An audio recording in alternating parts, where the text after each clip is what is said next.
Bismillahirrahmanirrahim. Assalamualaikum warahmatullahi wabarakatuh.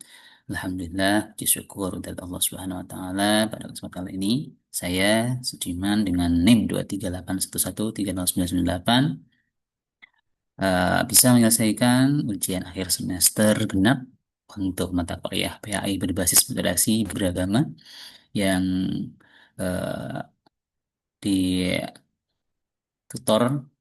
oleh beliau Bapak Jardine SUD M Hum. Oke, pada kesempatan kali ini saya akan menyampaikan kaitannya dengan materi PAI berbasis moderasi beragama. Capaian pembelajaran yang ingin dicapai adalah pertama adalah mahasiswa mampu menjelaskan konsep dan urgensi moderasi beragama menurut perspektif Islam dan kebangsaan. Kemudian yang kedua, mampu mengidentifikasi serta meneladani nilai-nilai utama moderasi beragama. Yang ketiga, contoh implementasi moderasi beragama dalam berbagai lingkungan. Dan yang keempat, eh, bagaimana merumuskan peran dan aksi konkret sebagai generasi muda di era digital untuk menjaga harmoni kehidupan beragama. Untuk selanjutnya, moderasi beragama sendiri berarti adalah kesedangan, tidak berlebihan, tidak kekurangan. Ini menurut bahasa Latin yang berasal dari kata moderatio. Nah, kemudian kalau dalam bahasa Arab ini dikenal dengan istilah wasat atau wasatiyah yang artinya juga tengah-tengah, tawasud, i'tidal, adil dan tawazun berimbang. Secara terminologi, moderasi diartikan sebagai sikap dan pandangan keagamaan yang mengambil jalan tengah, tidak ekstrim dan tidak terlalu longgar, sehingga melahirkan kedamaian, keadilan serta menghormati perbedaan. Kemudian, moderasi beragama berdasarkan perspektif Islam ini bisa dilihat dalam Al-Quran. Ini Al-Baqarah ayat 143 yang artinya, dan demikian pula kami telah menjadikan kamu umat yang wasat, yang tengah, agar kamu menjadi saksi atas manusia. Kemudian hadis, sebaik-baik urusan adalah yang pertengahan. Ini hadis riwayat Baihaqi, mohon maaf. Kemudian eh, maqasid syariah, menjaga agama, jiwa, akal, keturunan, dan harta hanya terwujud melalui sikap moderat. Itu kalau dilihat dari perspektif Islam.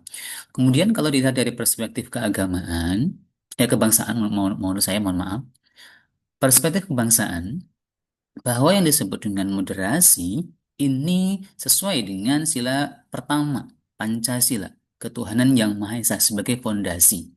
Kemudian sila kedua sampai ke lima menegaskan kemanusiaan, persatuan, musyawarah dan keadilan sosial. Ini sudah termaktub dalam dasar negara kita, dalam Pancasila. Sehingga sikap moderasi harus terwujud, harus bisa diimplementasikan oleh generasi di negara kita ini. Karena memang dasarnya sudah ada dalam Pancasila. Kemudian dalam Undang-Undang 45, Pasal 29 disebutkan bahwa negara menjamin kemerdekaan tiap-tiap penduduk memeluk agamanya. Semboyan negara kita, negara kesatuan kita, Bhinneka Tunggal Ika. Berbeda-beda tetapi tetap satu jua. Artinya di sini bahwa moderasi beragama itu menjadi jembatan antara keragaman dan persatuan. Nah, itu moderasi dari perspektif Islam dan perspektif kebangsaan Indonesia. Nah, kemudian untuk apa moderasi itu? Moderasi ini penting. Pertama adalah untuk mencegah radikalisme dan ekstremisme yang dapat memecah persatuan bangsa.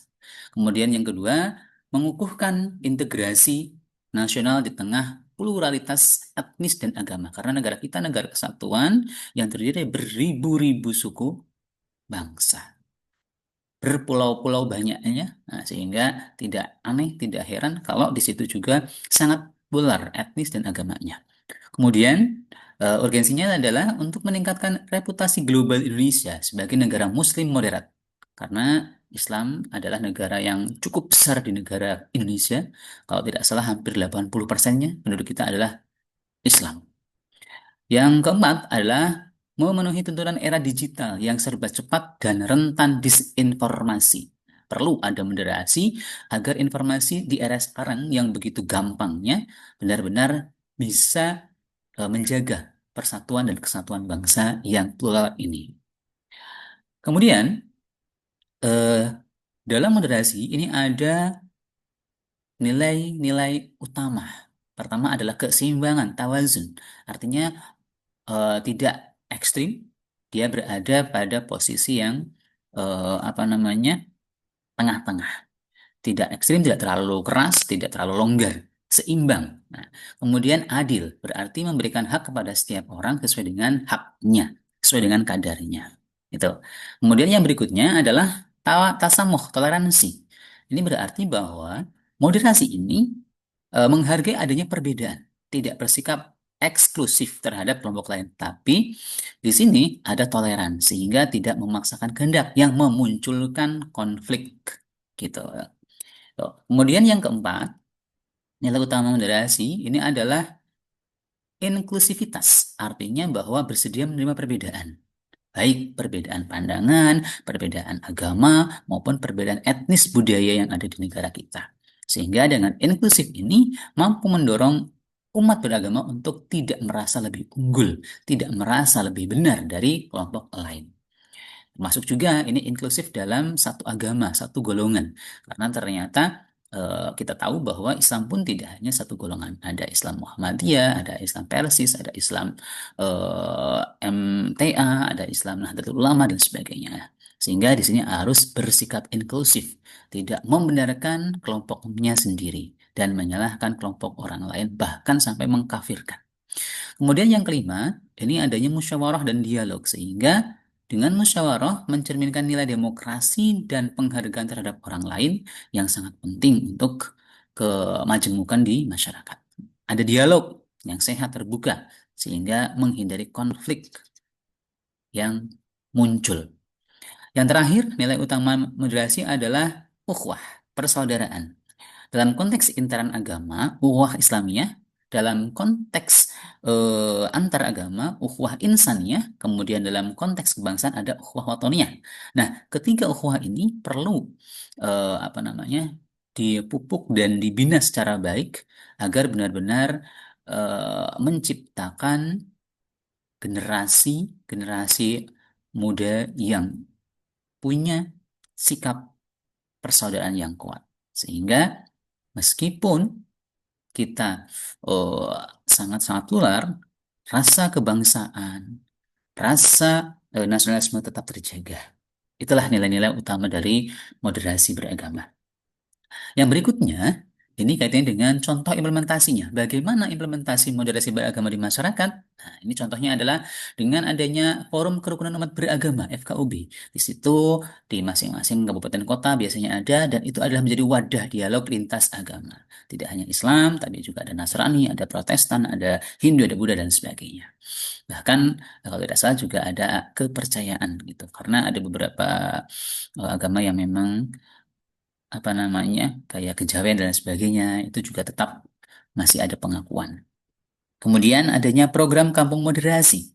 Ini adalah inisiatif dari Kemenag untuk memfasilitasi gotong royong lintas agama. Di lingkungan kampus bisa juga dengan kolaborasi dari kegiatan unit kegiatan kerohanian atau unit kegiatan mahasiswa ini membangun kolaborasi lintas iman dengan baksos atau dengan donor darah. Kemudian kalau di perkuliahan ini bisa menghadirkan akademisi yang paham, yang ahli dalam bidang wasatiyah, dalam bidang narasumber lintas agama.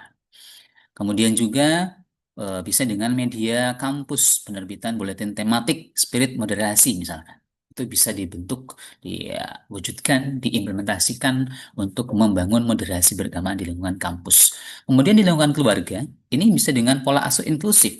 Artinya bahwa mengajarkan anak untuk menghargai setiap perbedaan latar belakang masing-masing. Tidak menganggap bahwa eh, keluarganya, agamanya adalah paling benar. Meskipun memang Islam adalah agama yang benar, tapi bukan paling benar, agama yang benar.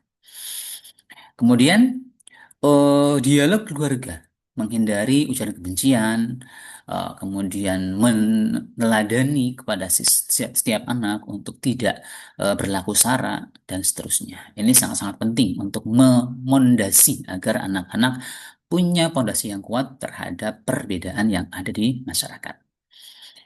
Kemudian berikutnya adalah kaitannya dengan peran generasi muda di era digital. Nah, dengan adanya digitalisasi ini, maka sangat penting bagi generasi muda untuk menjadi agent of change dalam hal kemoderasian beragama ini, moderat beragama. Sehingga bisa dengan contohnya digital literasi champion, memverifikasi informasi sebelum berbagi, check and recheck sebelum apa namanya kita mengeser. Artinya baca sebelum share. Jangan langsung mengeser informasi yang kita belum membaca dengan seksama sehingga bisa jadi informasi yang kita share malah informasi yang kurang tepat. Sehingga harus ada digital literasi yang benar. Kemudian melaporkan konten yang radikal kepada platform yang disediakan oleh pemerintah. Anda bisa nanti apa namanya melaporkan konten-konten yang tidak sesuai, yang radikal, yang itu memecah belah umat dan seterusnya.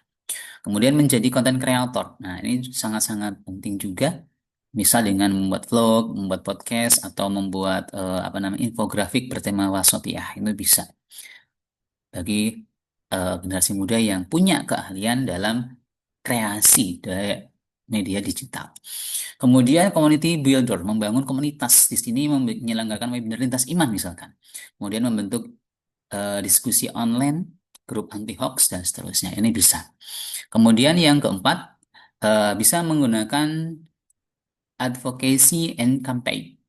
Ini menggunakan hashtag misalkan Islam Rahmatan lil Alamin, moderasi beragama, untuk mengkampanyekan bahwa Islam itu adalah negara yang rahmatan lil alamin yang moderat. Kemudian dengan role model, menunjukkan etika online yang baik, sopan, santun, hormat pada privasi, sehingga tidak menyalahi aturan dan tidak merusak apa namanya konten-konten yang merusak dan melanggar etika digital. Mungkin itu yang bisa kami sampaikan. Kurang lebihnya mohon maaf dari awal hingga akhir. Banyak salah, mohon maaf yang sebesar-besarnya. Wabillahi taufiq wal hidayah. Assalamualaikum warahmatullahi wabarakatuh.